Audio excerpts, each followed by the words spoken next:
Bienvenue à tous. Welcome to Reporters here on France 24. In this edition, over 200,000 children are reported missing in India. One man is leading a crusade to find as many as he can. And our reporter, Philomène Remy, has been to meet him. Philomène, tell us how this report came about.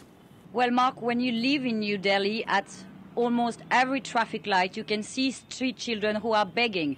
But they don't keep that money. They are exploited by several gangs. And when you do some research on this, the figures, as you just mentioned, are just as shocking as those images in the streets. And to rescue them, to find them, there's one man who decided to make it his mission, Kailash Satyarthi. Over the last 40 years, he has rescued more than 87,000 children. We managed to meet him and follow his work and follow the work of his teams during the last 2 months, as you will see in this report.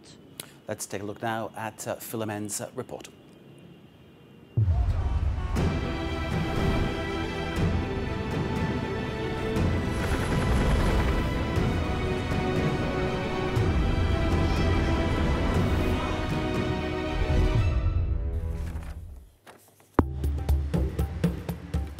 In India, a child disappears every 8 minutes.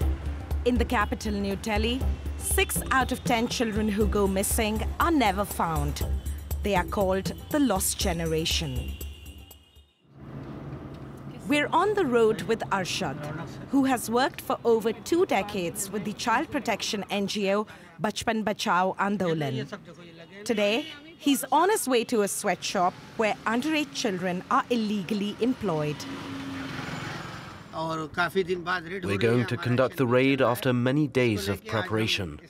We're sure that we can rescue at least 25 to 30 children. This operation was carefully planned in cooperation with the police and is not without its risks. We've seen that area and surveyed it thoroughly. We've checked everything. Anything can happen there. From fighting to throwing stones, it can be very dangerous. Several members of his team have lost their lives either in rescue operations or in retaliation from the gangs that employ and exploit children. Arshad wants to arrive before everyone else, even before the police. For him, each minute that passes puts the children at even further risk. He knows that informants are everywhere and news of the raid could leak. There's a child in there. Take him.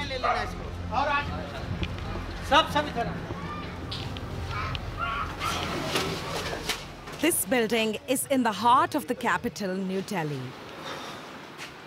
Inside, there's a sweatshop where dozens of children are embroidering handmade luxury saris.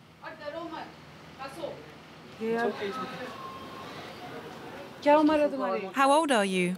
16 years old. I know you're not 16. More like 14. Go on, it's all right. Go get your things and your clothes. Some seem lost, others are frightened. The authorities will soon seal off each room.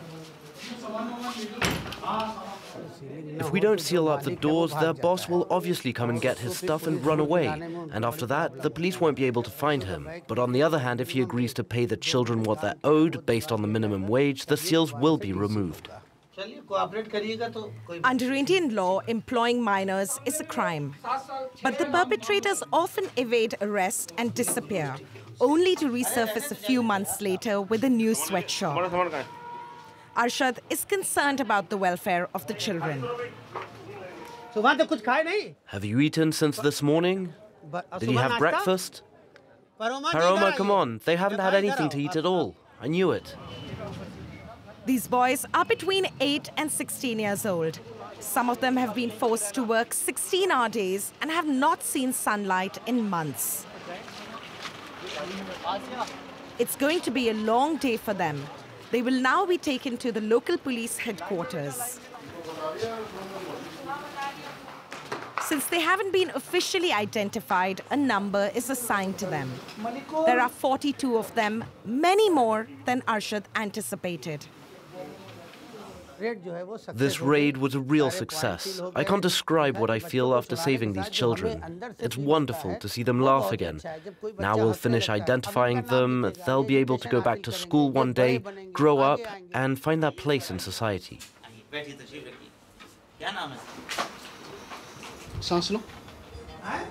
Tonight, they will be taken to a temporary shelter where the NGO and the police will begin the process of identifying these children and finding their parents.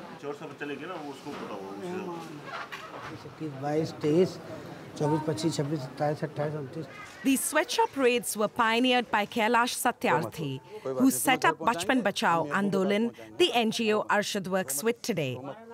The former engineer has been fighting for child rights since the 1980s.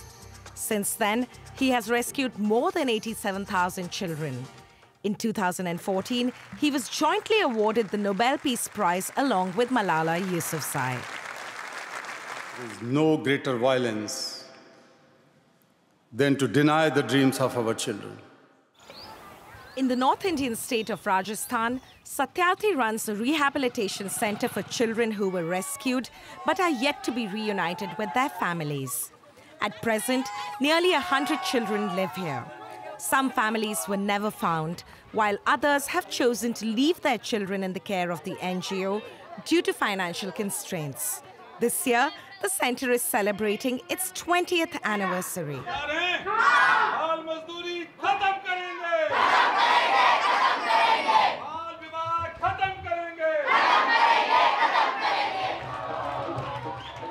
These children once considered themselves voiceless, but here they're slowly regaining their confidence. So I'm so happy. Children themselves are taking the lead. They are opposing child marriages. They are fighting child labor. So they have emerged as a leader. This usually discreet activist is welcomed like a rock star by the children. It's the most beautiful day of my life. I never thought I'd meet Kailash Satyarthi one day. The organization works to restore the children's confidence and educates them, all under the watchful eye of Satyarthi's wife, Sumedha. Here I'm a mother, a big sister, a sister-in-law, and even a grandmother to them. I give everything for them. I want them to one day be able to fulfill their dreams so that they can be in charge of their future. She had to sell her jewelry to get their NGO off the ground. For 40 years, the couple have dedicated their lives to children in need. Actually, Sumedha, my wife, and I have been always partner in this fight. Otherwise, it was not possible. My fight was also against the mindset, societal mindset. So that was not very easy to convince the people. It was a kind of a belief that children are working and nothing is wrong and bad in it. So how to change that mindset was a big thing. They are leading the charge in this cause, but they have also become targets. But slowly we started getting threats, and then they turned into the violent attacks on us. I lost 2 of my colleagues. One was shot dead, one was beaten to death. None of that shook his resolve. I have just one single aim in my life, that every child should be free to be a child, free to laugh and cry, free to enjoy fullest of her childhood. In this center, the younger children receive lessons in reading, writing, and physical education. Those older than 14 get vocational training, and a select few are even sent to university. Suhail was rescued when he was 5 years old. Today, he's 11. When I arrived here, I didn't know where I was. So in the beginning, I was a bit frightened. But when I started talking to everyone, my fear vanished. Then I started enjoying being here. There are many facilities here. Do you remember anything about your mother and father? No, and now I feel like this place is my only home. The NGO has never been able to find his family. 5 years ago, the police would register only 1 out of 10 missing children cases. A meeting is underway in the New Delhi office of Bachpan Bachao Andolan. Heading the meeting is Satyarthi's son, Bhuvan Rebu. In 2013, he successfully lobbied the police to investigate every single case where a child had been reported missing. He also helped set up a national database. The biggest problem was that it included hundreds of thousands of photographs. And who would go through like 100,000 photos of a missing child with a child who's been rescued? So we wanted facial recognition softwares to be included. After our application and an intervention by the High Court of Delhi, the Delhi police run a pilot on about 45,000 children that had gone missing. The results of the pilot project exceeded all expectations. Last May, in just 4 days, the police managed to identify nearly 3,000 missing children. This software will eventually make it easier to reunite the children with their families. In the North Indian state of Bihar is this village, home to one of the 42 children rescued in the raid a month ago. Thanks to the facial recognition system, the authorities were able to locate his family. Ali is 12 years old. His mother had given up all hope of finding him until she received a call a few days ago. The phone rang and I heard a voice asking to speak to Ali's mother. Then I heard his voice, my son's voice. After days and days of him disappearing, I burst into tears. I couldn't even stop, but it was tears of joy. I was happy to hear him. Slowly, Ali began talking to his parents about his experience in the sweatshop. Down there, they told me how to sew saris and told me that if I followed their instructions, I wouldn't have any problems. But I had bloody fingers because of the needles and I was in pain. I slept in a room with a dozen people. Half of them were children like me, but the others were adults. His parents are also trying to understand why he fled home. My father had no job. I had no more food. I was hungry. That's why I left. Tough words for a mother to hear. This is one of the poorest regions in the country. The only source of income here is working in the fields, where most people earn rupees 200 or a little more than €2 daily. You see how we live. We sleep in this room with our 4 children. What do you want us to do?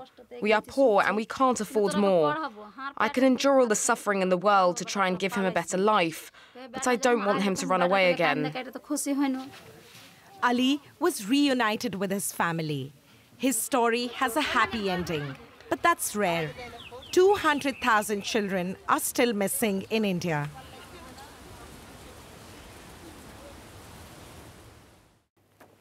Our reporter Philomène Remy is still with us. Philomène, thank you for that fascinating and in many ways scary insight into what happens to some children in India. And of course, as you and I are talking, there are still many hundreds of thousands of children who are missing.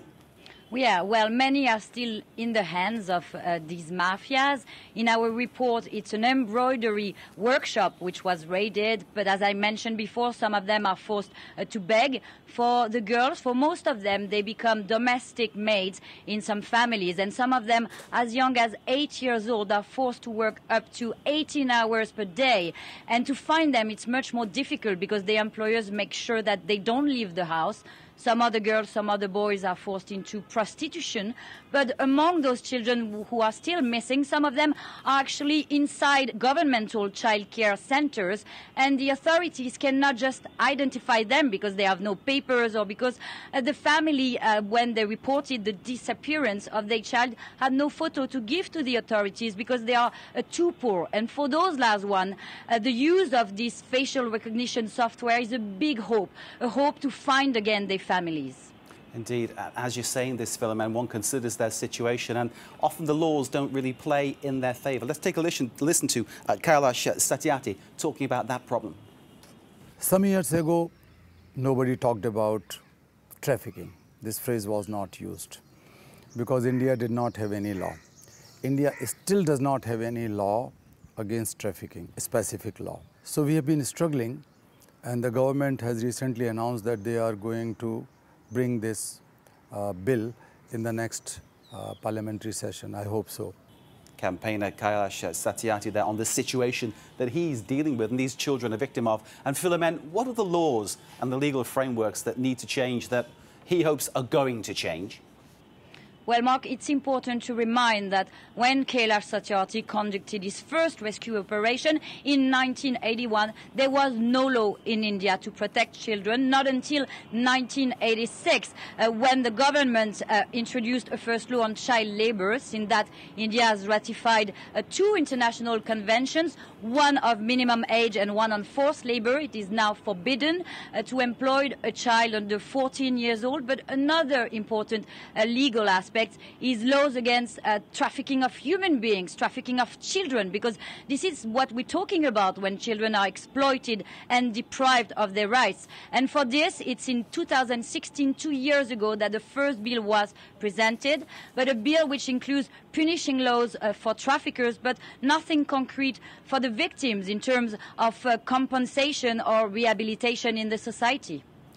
Those changes are well and good, Philomen, but the fundamental issue that forces many children to run away from home, for instance, to seek a better life in some way, shape or form, and often it doesn't work, as we've seen. The fundamental cause is poverty, and it's a different job trying to change that, isn't it? Exactly. According to the last statistics of the World Bank, at least 20% of the Indian society live under the extreme poverty line with less than $1.90 per day. So many families cannot afford to give food to their children. Some of them are selling their children to what we call recruiters who come into the villages. And on the other hand, there are some children who just run away because they are starving, as we saw in the report with the little Ali. But what we don't see in the report is something that he told us, is that he loves his parents, but he really wants one thing: going back to a center, rehabilitation center run by Kailash Satyarthi, because according to him, that's his only chance to make something out of his life. It is a very sad state of affairs. Philomen, thank you for your fascinating report. See it again via our website, france24.com. This is Reporters on France 24. Stay with us.